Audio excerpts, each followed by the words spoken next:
All right, good afternoon. Thank you for those of you who have joined us. My name's Nathan Martin. I'm a Trading Standards Officer for Kent County Council. Welcome to today's Transition Q&A event. We've got two panel members for you to ask your questions to, Lynda Reynard and Graham Card. Lynda, would you mind just telling people who you are and what you do? Hello, good afternoon. I'm Lynda Renard. I'm a Principal Trading Standards Officer with Kent County Council. I've been with the service since 1986, so I've got over 30 years experience in the service. Over the years, I've worked quite a bit with businesses, advising them on the products that they're selling and due diligence for the business. And more recently, I am in the product safety and compliance team with particular regard to market surveillance and work at our ports and borders. Thank you very much, Lynda. And Graham, if you'd like to do the same. Yes, thank you, Nathan. Good afternoon, everybody. I'm Graham Card. I work as International Trade Advisor with the Kent Invicta Chamber of Commerce. Essentially, just so that makes, to give you a bit of a picture and that makes sense to everyone, the Chamber approached me and on the back of my number of years working in international trade. I started working in international trade in the 1970s. It's changed a lot over best part of half a century, but there are certain things that are fairly constant, and it's often about procedures, and to some extent it's about who you know, not what you do know sometimes. In terms of the way that we operate at the Chamber, there's an export office, which many of you will be aware of, that deals with export documents, based in Ashford, and another office based in Rochester, well, Chatham, Rochester, right next to Rochester Airport. And essentially, international trade inquiries are encouraged via those offices as a first point of contact, and they'll answer as much as they can. Anything that can't be answered there then comes out to me on the basis, not that I know all the answers, but that I'm a reasonably useful character who often does know how to answer some of those queries. But then if I don't know how to answer something, I'll then go off, if you like, or go into bat, you might say, and work on doing the research to come up with the answer for whatever the situation is. So we try and make sure that we've satisfied everyone at the end of the day, but there's that process that we try and go through. In terms of being here, I've seen advanced questions for today. I think mostly they're going to be trading standards style questions. Having said that, I've put my email address in the chat function, and I will be more than happy to field questions on the hoof, or indeed, if anyone wants to make a note of my contact details and come back to me later, or contact me via the Chamber. Hope that didn't take too long, Nathan. Of course not. Thank you very much, Graham. Okay, so we will move on to the questions, and most of them will go to our panel members. But there was actually one very general question that was asked that I'm going to answer for you, and that was, what assistance is being provided to small business? And the answer is, all of us, Trading Standards, Invicta Growth Hub, Invicta Chamber of Commerce and the Medway Growth Hub, we're all doing everything we can to try and support businesses. So we would encourage businesses to contact us directly for advice. We do have a dedicated advice team, which is dealing with all of your inquiries. The Kent County Council website has also recently launched its EU Transition Hub. That will be a resource of advice and guidance, videos, guidance notes, that sort of thing that people can use to answer some of the questions they might have about transition. We'd also recommend that you visit the Kent and Medway Growth Hub. They provide their own advice service, and especially if you need advice on what sort of funding streams might be available, they're particularly good at that. I'd also recommend that you visit the Business Companion website. It's a database of free guidance notes which deal with all aspects of sort of product-specific legislation, which is regularly updated with transition in mind. And then last, you can visit the gov.uk website, who have a wealth of information about transition on there for you. What we'll try and do is get some of the team to drop some of the links, say to the Business Advice Service team, the Growth Hub, and our Transition Hub into the chat, so you've got access to it. All righty, okay. So I'm going to steam straight in, and this is one for Lynda. This was a pre-submitted question. The question was, what are the new rules on toys and electrical goods? But I think a better question is, are the rules changing, Lynda? Okay, thank you, Nathan. At the moment, what has actually happened is that the EU legislation, so all the EU legislation in relation to toys and electrical goods and many other EU pieces of legislation have been absorbed into UK legislation. So it's essentially a lift and shift at the moment for when we actually, from the 1st of January 2021. So the rules and regulations will largely remain unchanged. What will happen though is that your status will change. So previously, if you imported or if you dealt with goods in the EU, as in you bought from somebody in France and you're going to sell them in the UK, your actual status will change. So you will no longer be a distributor within the EU. You will actually be an importer of products into the UK or Great Britain. Obviously, Great Britain here we see as England, Scotland and Wales, and obviously UK includes Northern Ireland. So I think the important point to stress today is that the rules and regulations are generally going to remain the same. Harmonised standards, which you would see, say, for toy safety regulations, EN 71 being the one series of standards for toy safety, will eventually become designated standards in the UK. So pretty much largely unchanged. I think the main point to stress here is that I say your status as a person who deals with Europe may change. Thank you very much, Lynda. I'd just like to bring Graham in on one of the things you said there. Graham, your experience dealing with private businesses, do you think many of them have grasped the fact that they're changing and will become importers and exporters now? I think there are lots who still don't realise, to be honest. I think the situation, to some, perhaps the danger we are in at the moment is that we're all kind of sleepwalking into the 31st of December, and your maybe not typical business, but many businesses are watching the news and they're being told, well, we don't have a trade agreement yet, and so there's this danger of thinking we don't have a trade agreement, so we don't know what's happening. Whereas in actual fact, the reverse is the case. Yes, we don't have a trade agreement, but we do know a lot about what's happening. There are some things we don't know. The old expression, we know what we know, we don't know what we don't know, and there's a bit in the middle that we know what we don't know. The situation that we don't know about is the trade agreement itself. So, but in reality, that means, is there going to be a 5% surcharge by way of a tariff on a particular item, or will something else have a 6% import duty on it, that sort of thing? Shouldn't use the word surcharge, I meant import duty at the time, or import duty, whether that be into Europe or whether that be into the UK. So we don't know those sort of things, and we potentially won't know right up until the last minute, because if this situation is about just one or two items that Europe and the UK can't yet agree on, the chances are it may go right down to the wire. The important point, Nathan, and perhaps it's taken me a couple of minutes to get around to it, but the important point is we do know that we are going to become exporters when we send goods to Europe from the 1st of January. And what that really means is that, yes, loosely termed, and when you're having a chat with the person down the pub, if you've been sending goods to Austria for the last however many years, you've been exporting as far as you're concerned.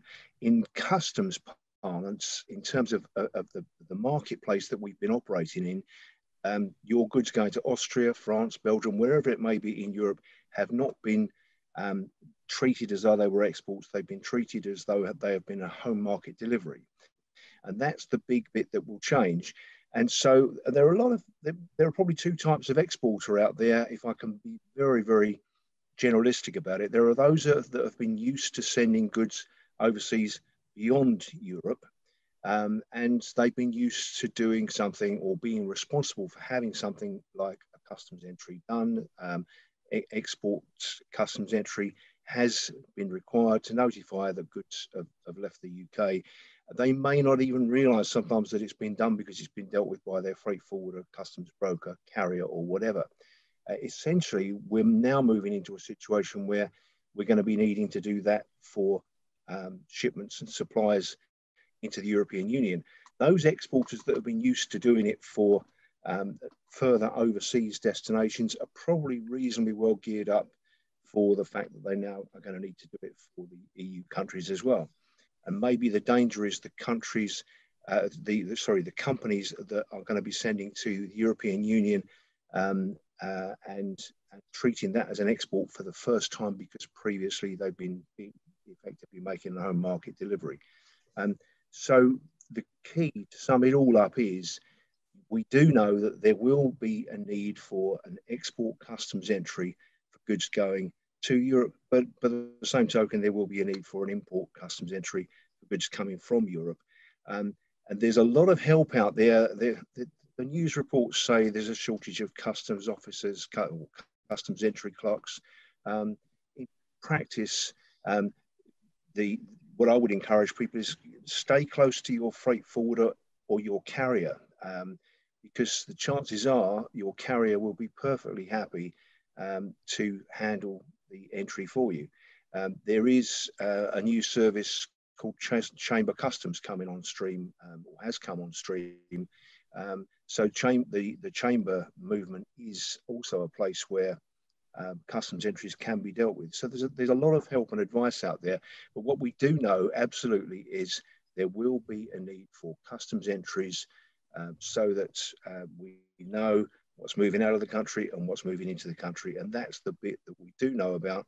And I am concerned that there are a number of trading companies that perhaps aren't really prepared for that yet. Well, thank you, Graham. That's really good. I think that largely echoes what trading standards have been saying as well, which is that there is uncertainty over whether we're going to get a deal. But certainly from a trading standards perspective, there's no point waiting to prepare because you are still going to have to do all of this product specific stuff. So you are still going to have to do stuff. It's just the exact detail that we're not sure of yet. So thank you very much for that. Nathan, can I add something there? Yeah, carrying on from what Nathan and Graham have said, I think the important thing to realise is based on what Graham has said about you become an exporter or an importer is actually knowing what your responsibilities are in law. Obviously, within the product safety framework and other legislation, it's important to know that actually you will be exporting to the EU, you'll be importing into GB or Northern Ireland, and it will be the fact that somebody who you trade with first in Europe will be an importer. So obviously their legal status will also change as well. And obviously knowing whether you need to appoint an authorised representative in Europe to act on your behalf. So those are important points that you need to consider with us leaving the EU. Brilliant. Thank you very much, Lynda. Ask another one off of the pre-submitted questions. Just reiterate, I would invite everybody, if you have any questions, stick them down in the chat and they'll go straight to our panel guests. So this one again for Lynda. What will be the situation regarding registration of cosmetic products and what is the situation regarding responsible person? Right. With regards to cosmetic products, in the UK or UK and GB market, obviously the person who places them on the market will be the responsible person. Now this will be by and large, if the cosmetic products are made in the UK, it will be the person who manufactures them, or if it's somebody who imports them into the UK, it's generally the person who imports them into the UK, unless they appoint an authorised representative to act as a responsible person for them. Now, with regards to cosmetic products, you will need to have a notification on the new government website, which is called SCPN, which is Submit Cosmetic Product Notification. The database is not yet live at the moment. We had a discussion with OPSS earlier this week, and they're hoping it should be live towards end of December, but certainly it should be live from the 1st of January next year, so it's 2021. Any new businesses which have cosmetic products will be expected to load their details onto the Submit Cosmetic Product Notification. And certainly any businesses where there are cosmetic products already in circulation on the EU market, they will have until 31st of March 2021 to upload their details to the portal. So it's actually quite a short time scale, but what I'm saying is new products have to be notified straight away, and then obviously there's a 3-month period in which existing products need to be notified.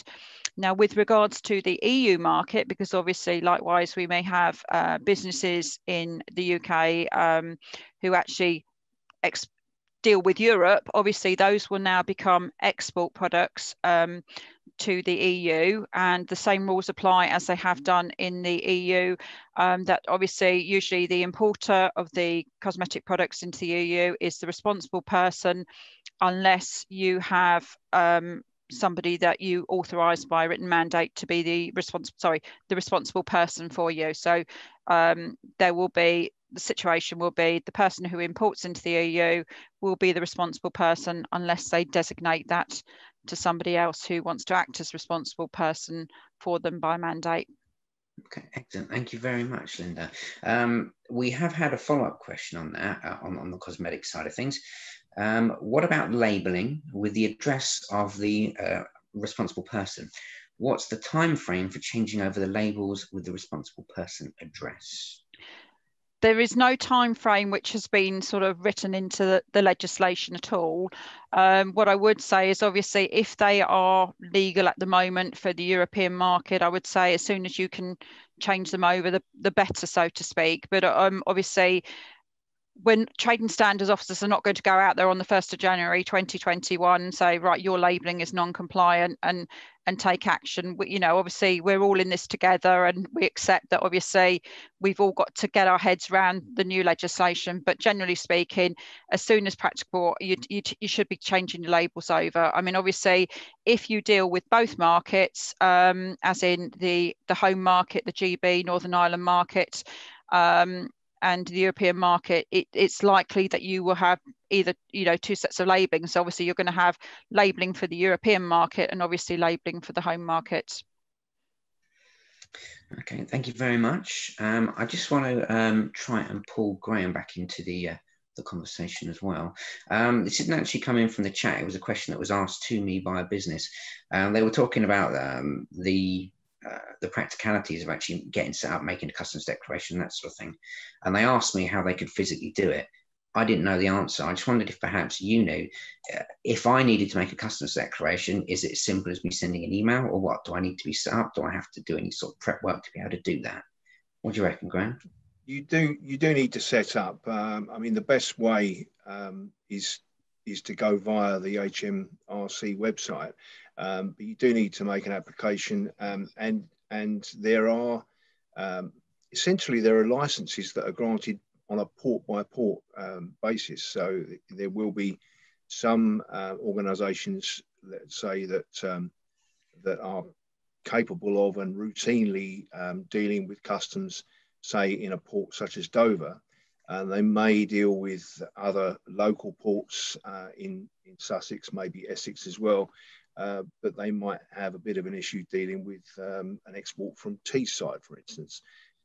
So certainly it's something that needs registration, and actually probably the Chamber is one of the best places to speak to about that, because the great thing, although the marketplace generally has a lot of organisations out there that can help with customs, what I would say about the Chamber situation is the British Chambers of Commerce, being a UK-wide organisation, can offer a customs facility for a UK-wide situation, if that makes sense. Because if the chamber locally doesn't deal with it, they can get the chamber in the Teesside area to deal with it for you.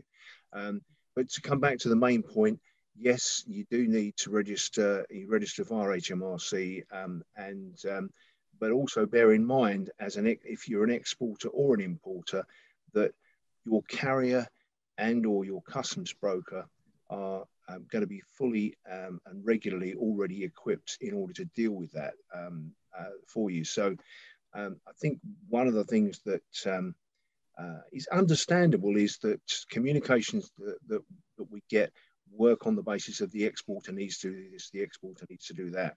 In practice, what the websites maybe don't say automatically is that there are plenty of companies out there that are prepared to provide a service for the exporter, and by exporter I also mean importer in that situation. Thank you very much, Graham. So certainly based on what Graham has said, you might want to consider taking specialist advice. One of the areas that or places you can get that is the chamber, so we'd encourage you to contact them. Brilliant. Thank you very much, Graham. I'll head back over to Lynda. We just have one other question on the cosmetic side of things to sort of finish it off. So, is the UK's intention to align with the EU in regards to cosmetic regulation amendments and updates? The simple answer to that is we don't know. At the moment, the legislation has pretty much been lifted and shifted from the European legislation into UK law. Obviously, once we've left the EU, we've left the EU. So obviously, if the EU update the legislation, it doesn't automatically follow that the UK law will be updated. Obviously, that will be down to the government and Parliament to decide what they actually wish to do. So I can't answer that question, I'm afraid. The simple answer is we just don't know. We don't know what will happen.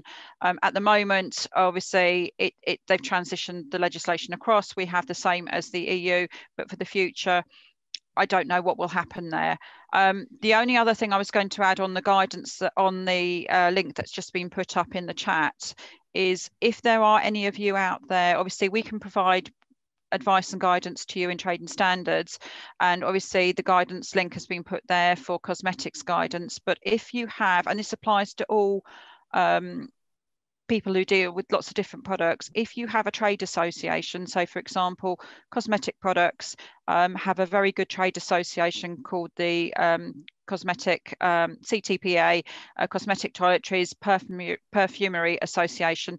They are also putting out a lot of useful guidance as well, which is accessible, so I would have a look there as well. Excellent, thank you very much, and thank you for giving an honest answer as well. There are times when we just don't know the answer because, well, the answers aren't out there at the moment. But rest assured, Kent Trading Standards, when we do get an answer, we will update and we will put out information sort of that will clarify it as soon as we can. Thank you very much for that. We had a question with regard to how will online orders sent to Europe now be handled? And we had a follow-up, which I believe is by the same person that asked that. Excuse, bear with me, please. I'm just having a look through this. John Wayne. Still unclear about a retail customer buying from the EU. So I think that question, how will online orders sent to Europe now be handled, is actually a reference to private individuals purchasing from the UK. So are you able to offer any sort of clarity on that? Yeah, so for consumer transactions, obviously consumer rights will still apply to consumers in Europe. So the same consumer rights will apply with regards to buying goods and services. The ICAX regs, which is obviously the distance selling regs, again, they apply.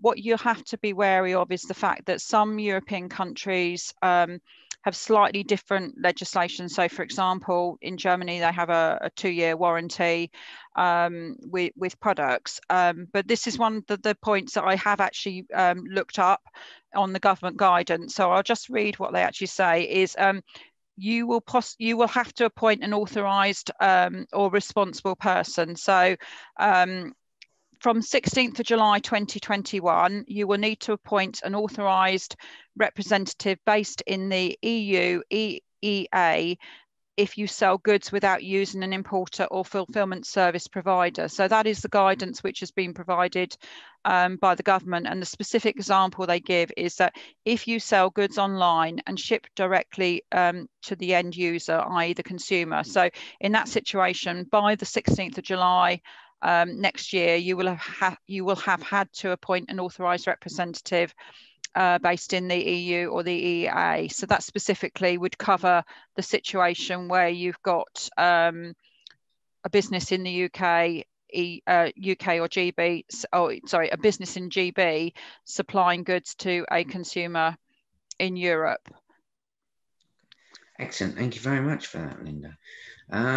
Another one has come through, which sort of echoes one of the questions that we were pre-submitted.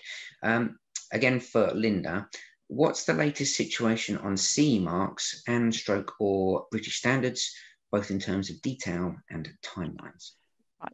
So the latest situation with regards to the CE marks, so from the 1st of January next year, which is 2021, CE marks can continue in circulation. The idea is that, and that's till the end of the year, so that's until the end of 31st of December 2021. So from the 1st of January 2022, there shouldn't be any CE marked products there. There are caveats to that. There are types of products like medical devices, other products where there's slightly different timelines for that. Now, with regards to standards, obviously, much of the European legislation refers to harmonised standards, EN standards. So the situation with regards to the standards is majority of those will be incorporated into UK standards as designated standards.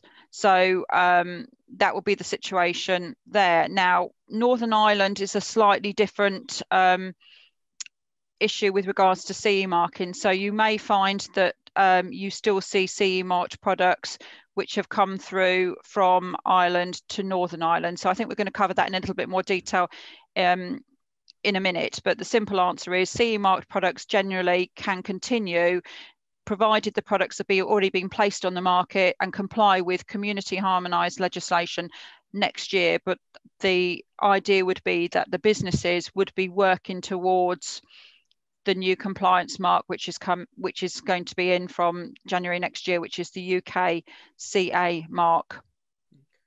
But with regards to the standards themselves, will it effectively just be a change in how they're referred to, or do we expect the contents of those standards, what people actually have to do to comply with the standard, to change?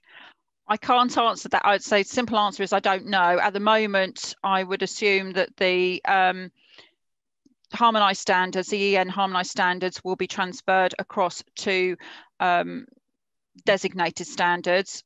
The UK government, British Standards Institute, may choose to develop their own sets of standards which differ from the existing European harmonised standards. But obviously, I don't know what standards they're going to make in the future. But at the moment, my understanding is that the European harmonised standards will be incorporated into designated standards, UK designated standards, national standards. Okay, excellent. Thank you very much, Lynda. And I think similar to the question you've just been asked, we've been asked if there'll be any significant changes in relation to PPE.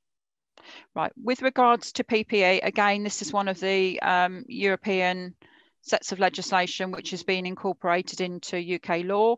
So at the moment is exactly the same routes to conformity assessment, and obviously we have European harmonised standards which again will be incorporated into designated standards. Other than that, I can't comment any further because that's the position as it is at the moment. Okay, excellent. Thank you very much, Lynda. I'll give you a break for a moment and I'll ask a question of Graham. Once again, I would recommend, if you have any questions, especially on sending goods abroad, whether that's to the EU or further afield than that, put them down in here because Graham is our expert and he will be able to answer them for you. So what I I really wanted to ask you, Graham, is just if there was one thing that you think people should be doing right now to get ready for trading with Europe after 1st of January, what would it be? That is a big question. Well, we asked the hard questions. I would hope most organisations would have done it, but the one thing I would think is to, dependent upon the size of the company, of course, to select the key personnel involved in trading with, well, not just with Europe but overseas. They're probably the same people that are trading with Europe as the ones who are trading overseas, and have a kind of I hesitate to use the word committees, more like a task force or a brainstorming force or something like that. It's something that I think many companies I've engaged with over the last 6 months, in fact, over the last probably year and 6 months, have been doing that. And those that have been doing it have benefited from the kind of the brainstorming of the half a dozen brains in the room or whatever, to the extent that most of the questions have been answered. Where they don't have an answer, it's because they know the answer isn't available yet. And there's kind of, I suppose it's a bit like facing up to the problem rather than turning your back on the problem. If you're dealing with it, you generally feel a bit better about it.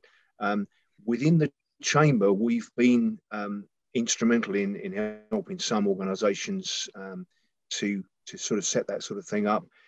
We are getting very pressed for time now because we're getting a lot of inquiries from people who are realising how close the transition date is, but nevertheless we're still open to give as much assistance as we possibly can in that sort of area. But and perhaps one of the things to add to that is have that invited person who may not be able to come into the meet. Well, you can't come into meetings at the moment anyway, but who may not be able to easily come into the meeting, but have someone from outside that things can be run by. So I think I've probably said it before, but I've heard various people from government downwards say it: get to know your freight forwarder or your carrier or your customs broker, whatever you want to call them. They are the people who are best placed, and so hand in hand with that task force, have a little bit of outside contribution from someone like a freight forwarder to that task force every now and again, someone you can ask your questions to. And obviously, this is going to be a whole new game to a lot of people. Are Invicta Chamber of Commerce able to sort of put people in touch with freight forwarders or customs brokers or anything like that? Or is there a database where you can look people up? How do you find these people? We can do, but with the caveat that what we don't want to be, and when I say we, I mean I'm using the word we as if I were an employee of the chamber. I'm representing the Chamber of Commerce. Technically, I'm a trader myself who provides advice to the chamber. The chamber basically buy my services in at a pretty good rate, of course. But the situation is, in terms of making recommendations, the chamber naturally, because it's a membership organisation, will be happy to let people know who the members within the chamber are who are regularly operating in the freight forwarding, customs broking capacity and in that sort of area.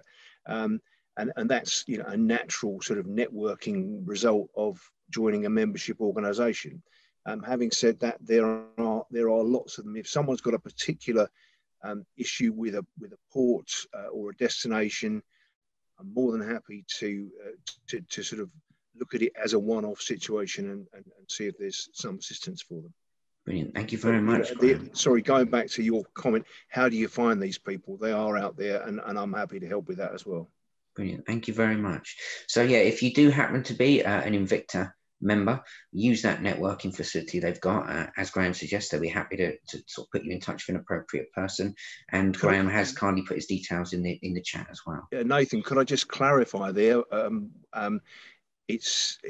under the current rules of engagement that I'm working with the Chamber on, it's not just if you happen to be a Kent Invicta Chamber of Commerce member.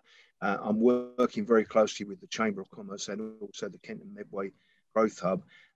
And in terms of that relationship, my understanding is, unless someone tells me differently, and I don't think they're going to, my understanding is that I'm looking to help Kent businesses, whether they be importers or exporters, because the whole job really is to try and make things go as smoothly as possible.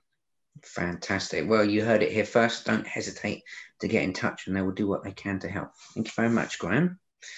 Okay, switching back to Lynda. You don't get off the hook that easy, I'm afraid. Okay, Lynda, will there be any effect on how explosives and petroleum legislation is enforced after transition? With regards to the enforcement of it in the UK and GB, the existing legislation is UK legislation, so there will be no change. So petroleum, explosives, enforcement work will carry on the same as it has before. Obviously, explosives, if they're caught by the pyrotechnic regulations, obviously that is CE marking legislation. So obviously that legislation will have to change, and I suspect it will go down, or will be down the same route as the UK CA marking. So obviously testing, certification by UK approval bodies. Thank you very much, Lynda. I don't know if other people have seen it, but I noticed that one of our admins has put a link to the Invicta Chamber of Commerce Brexit Hub in the chat. So if you do need it, the link is there. Okay, so we've had another one come in from the chat. I believe this one is for Graham. Will there be any VAT implications if we send to America? Sorry, I'll take that again. Will there be any VAT implications? I.e., if we send to America, we take off VAT from the product to them. Will this also be the case now within Europe? Over to you, Graham. Okay, well, the caveat I should start with is that I am not, and I don't profess to be a VAT expert. Having said that, what I do know is VAT or exports are zero rated for VAT. Essentially, as long as you, it's about whether you can prove export, really. So if you are exporting, then you don't need to charge VAT on the product, and that will apply to whichever country you are exporting goods to. As I understand things, I've not ever come across a product that is exported that has to have VAT added. The thing to watch out for, and I think this is an area where companies have been caught out in the past, well, I don't think, I know, and it's still going to be one to be very careful of. That is the bit which I added earlier, which is if you can prove export.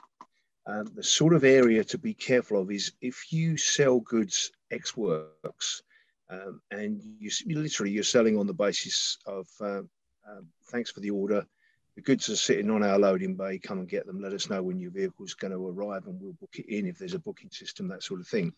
And you, as the exporter, send those goods away in all good faith because the customer says they're going to be exported.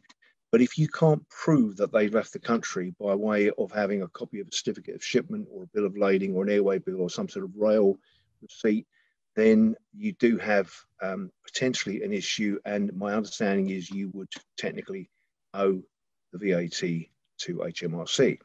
Now, I stress again, I don't profess to be an expert on VAT, whether it be in the UK market or in the export market, and indeed the Chamber can point you to a VAT specialist, and indeed I did that with a company just 2 or 3 days ago. So I'm happy to do that, but that's the key that I would want to get across, the key that message that I would want to get across. Be sure you can prove the goods have been exported, and then exports are treated as a zero rated situation. Excellent. Thank you very much, Graham. So once again, if you do need a VAT expert, get in touch with the Chamber. They may be able to point you in the right direction. Fantastic. Thank you, Graham. Okay, back over to Lynda. Should we keep a sample of each batch we make? And if so, is there a minimum, well, it says weight here, but it could be amount, number, etc. Thank you. Okay, I'm obviously assuming this is products. I mean, it's always good practice to keep a sample of the product. If you are going to keep a sample of the product and obviously it's been packaged, I would suggest you keep a sample as it would be sold. So if it is a 500 ml bottle of something, keep the 500 ml bottle of that product. It's, I say, sometimes people keep items anyway for shelf life tests to see how products perform over a period of time. But I say there is no hard and fast amount that you need to keep of your sample. It's a representative sample if you feel you need to keep one, and it's for due diligence more than anything, really. Fantastic, thank you very much. What I would add there actually is if we're talking weights and measures, the government have just published some new legislation with regards to non-automatic weighing machines, measuring instruments, and also packaged goods. So that has just been published as part of the Brexit or UK exit guidance series of guidance that's been published. Yeah. Brilliant. Thank you very much. And then I'm sure you've been looking forward to this one. Is the UKNI required with UKCA and CE if selling UK and all Ireland or CE and UKCA mark together sufficient? Before you answer that question, would you mind just telling everybody what all the acronyms mean, please? I think what I'm going to have to do is dechunk this. So CE is the Community European mark, which is used for products which comply with a relevant European directive, which is the CE marking directive. UKCA is the United Kingdom Conformity Assessment mark, which will be used for products on the GB market. And this is where we have to distinguish it. So GB or Great Britain is England, Scotland and Wales. The UKNI mark is the United Kingdom Northern Ireland mark, which will be used in Northern Ireland. And the reason this is quite complicated, it's to do with obviously the Northern Ireland Protocol and the withdrawal agreement as part of EU exit and transition. So essentially for the UK market, currently you can use the CE mark and the UK CA mark. No, sorry, I'm starting again, sorry. For the GB market, from the 1st of January 2021, you can use the CE mark and the UK CA mark. Obviously, by the end of December 2021, you shouldn't be using the CE mark apart from the transition and the qualifying products, which we mentioned earlier. So you would expect from the 1st of January 2022 for us to be UK CA in GB. With regards to Northern Ireland, obviously because of the links with the Republic of Ireland and also the withdrawal agreement, the Northern Ireland Protocol, they will be able to continue to use the CE mark. And then the UK Northern Ireland mark would be used in conjunction with the CE mark. So it's not to be used alone. And so you can, for Northern Ireland, it's the CE and the CE and Northern Ireland mark. For the UK, no, GB, for GB, it is the CE mark until the end of next year, and then it's the UK CA mark. Now, there are some slight changes also with the unfettered access with regards to Northern Ireland qualifying goods. Now, qualifying goods, obviously, I don't know what the qualifying goods are now because at the moment, because they haven't determined what the qualifying goods are, but there will be a situation where from the 1st of January 2022, with the unfettered access with Northern Ireland, you will still see possibly CE and UK Northern Ireland goods, which could be permitted onto the GB market. And then obviously for Europe, obviously CE still applies. So hopefully that's clear. It was mud. It's quite complex, and it's taken a bit of time to get my head around it. But obviously, some of the qualifying goods still to be determined. Basically, we still need guidance on what counts as a qualifying goods. Thank you, Lynda. Now, I'm no expert in product safety, and to me that sounded quite horrendously complicated. So what I would probably recommend to anyone listening is if your goods are going to be covered by all that, I think it would be wise for you to contact us and get specific advice on your situation. Nathan, it does sound complex. Yes, go on, Graham. Nathan, sorry to interrupt. Well, I was kind of looking for the appropriate time to interrupt without interrupting, if that makes sense. It just occurs to me that I should probably add something to what I said about VAT. And with the caveat again that I don't profess to be a VAT expert. I've just been around the international trade for a long time. But just as a very useful guideline, VAT always is applied based upon where the goods are moving from, not where the invoice is coming from. And I made certain comments about exports earlier, and it just occurs to me to, for instance, if there were a company in the UK that was selling goods that were coming from a European country, if I use Belgium as the example, because I happen to know that Belgium's VAT rate is 21% at the moment, the effective rate of VAT and the effective reporting situation regarding VAT would relate to the goods being sold by the UK company that were being sold from a Belgian point rather than as if they were being exported from the UK. That may complicate things for some people having put it that way, but I guess my main point is an acceptance that a lot of companies that are trading internationally these days aren't just doing it from point A to point B. There's often points C and D involved as well. Well, I think based on those comments, I would echo what I said about Lynda. It seems like a horrendously complicated situation, and that it would be wise to take specialist advice, certainly on the VAT side of things. Yeah, and the reminder again that there are chamber members who can be, the chamber are happy to refer to VAT specialists within the chamber. Brilliant, fantastic. Okay, that has exhausted the pre-submitted questions that we've been asked. I'm still waiting for stuff to come up in the chat. If anybody has any late questions, we'll be happy to answer them. But based on the fact that we haven't got any more questions at the moment, I'd just like to go to each of our panel members and just ask them, is there one sort of important message that you would have liked to have seen covered which hasn't been brought out by these questions? And if so, it's your opportunity to tell us. So we'll go over to Lynda first. What do you reckon, Lynda?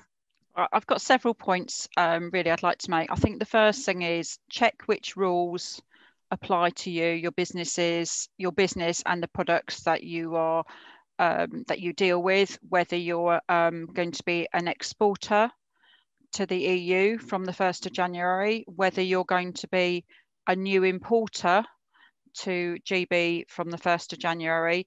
So know what your legal status is going to be, because actually your legal status will determine what rules and regulations and what parts of the regulations you actually need to comply with. Check if you need to change your conformity assessment. So if you currently get goods or your product tested in the UK, and you're going to be selling to the European market, do you need to now get your product tested in Europe by an approved body in Europe? Obviously, if you're selling goods in the UK, do you now need to get them tested in the UK as opposed to the EU if that's where you had them tested previously? So really know what your responsibilities are going to be from the 1st of January with us having finally left the EU. So that's the first thing. Can I just break in for a moment, Lynda? Yeah. Is there a reason why goods that have been tested in the UK might not be accepted in the EU after transition? Yes, there is, because we haven't, obviously, as part of the negotiations, obviously we've left the EU, and obviously it's still to be decided whether we will have mutual recognition agreements with the EU. So at the moment, the EU will not be accepting any testing from UK test houses. They would have been previously notified bodies for Europe, but obviously with us exiting the EU at the end of the year, that ceases to have effect. So we obviously are then classed as a third country. So actually, if you need to deal or are dealing with Europe, obviously you need to get your goods tested by an EU certified body if that's required as part of your conformity assessment process. Obviously be aware that obviously if you are exporting to Europe, you are an exporter, you haven't got free circulation like you had before, so you would either need to have your own base in Europe or appoint an authorized representative. So again, know your legal status, and again that follows in the UK and GB. If you are previously buying goods from France and then you are importing, that you will be importing them into GB, then obviously you need to know that you've got responsibilities now. You will be the importer, you will be placing the goods on the GB market. So that's really important to understand what your responsibilities actually are. So actually know whether your goods are tested, whether they're going to be compliant, and please, I think the main caveat I would say is, use trading standards. We are here to help you, and use the business advice service or the links that have been provided to access the guidance, which is there to help and support you. That's really great. Thank you very much, Lynda. And over to you, Graham. Is there a sort of burning point that you really feel is important that gets across to people? Well, yeah, thank you, Nathan. To some extent, I think it's to echo what's been said already, in particular what Lynda's just been saying. If I think back, I've been operating my own business since the mid-90s. And I can't say honestly that in those 26 years I've never made a mistake. And sometimes the mistake you made when you look back on it is, well, maybe I wouldn't have made it if I'd have hired the professional help in the first place.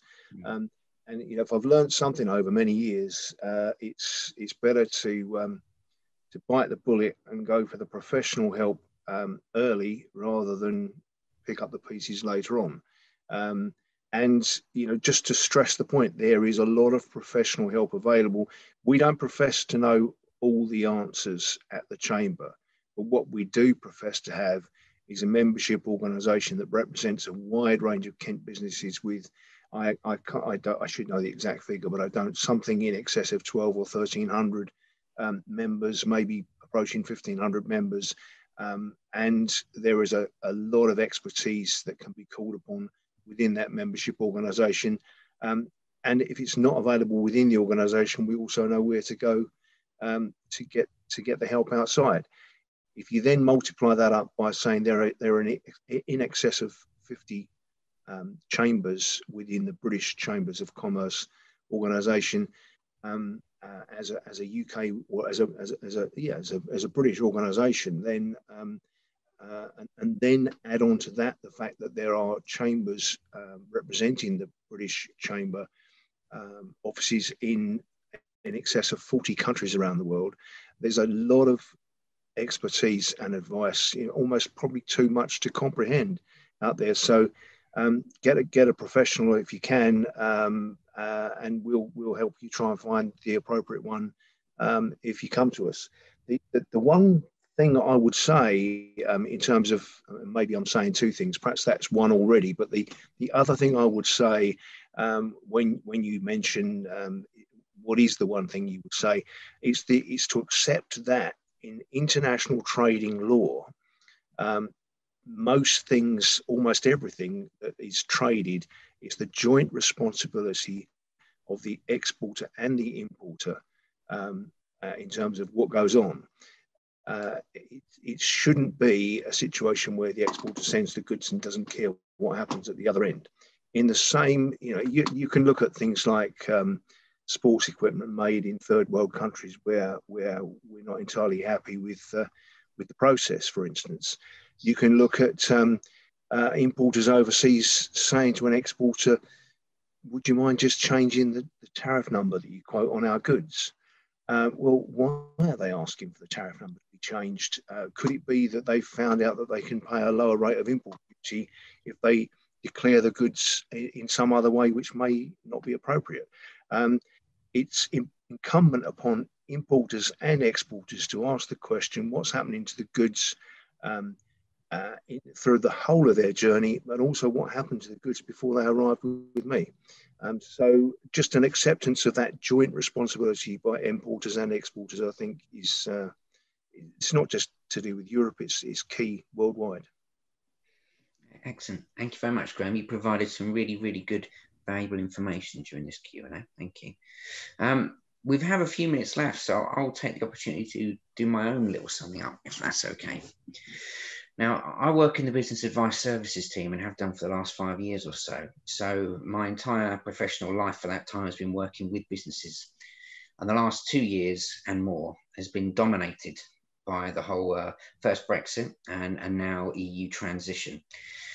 And for most of that time, I've been saying the same things, what businesses need to do to prepare, the specifics of it, and that hasn't really changed.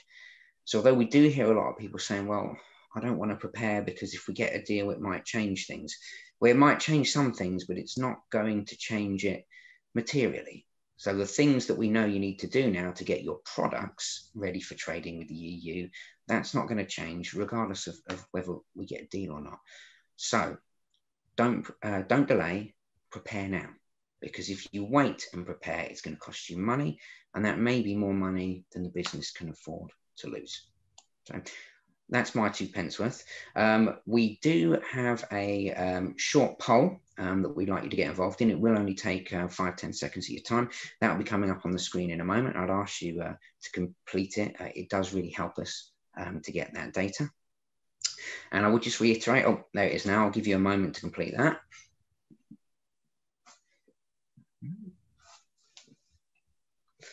Fantastic. Thank you very much, guys. And as I said earlier, this will be going up on our website, so you will have access to it. You can look back through any of the questions that were asked.